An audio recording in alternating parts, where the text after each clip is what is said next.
I'm Tom from Do-It-Yourself Home Automation, and this is a look at how to change the height on the little Tikes Easyscore basketball hoop.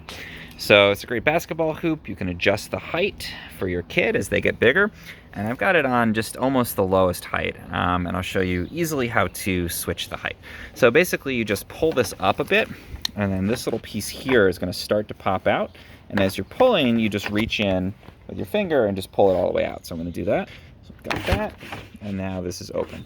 So now I can choose my height, and there's all these grooves this can lock into. So this would be the lowest height here, and you can see when there's not extended at all, so it's just off the ground. Probably a 2-year-old could dunk on that if they wanted to. And then if you want to make it bigger, we'll just show all the different heights. Each of these is a stopping point you can choose. Well, let's go all the way to the highest height in here. So this is the highest setting. Now I'm going to go ahead and just push this back in so that it locks. Okay, got my finger on it and just locks in like that. Now you can see it is definitely high enough that a toddler can't dunk on it, but it's going to accommodate, probably up to a much bigger kid.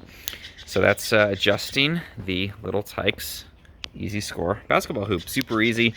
Takes, probably 10 seconds to choose a new height. You could even change it for them as part of a game, increase the difficulty as they're using it, and see if they can dunk or shoot on a higher and higher height.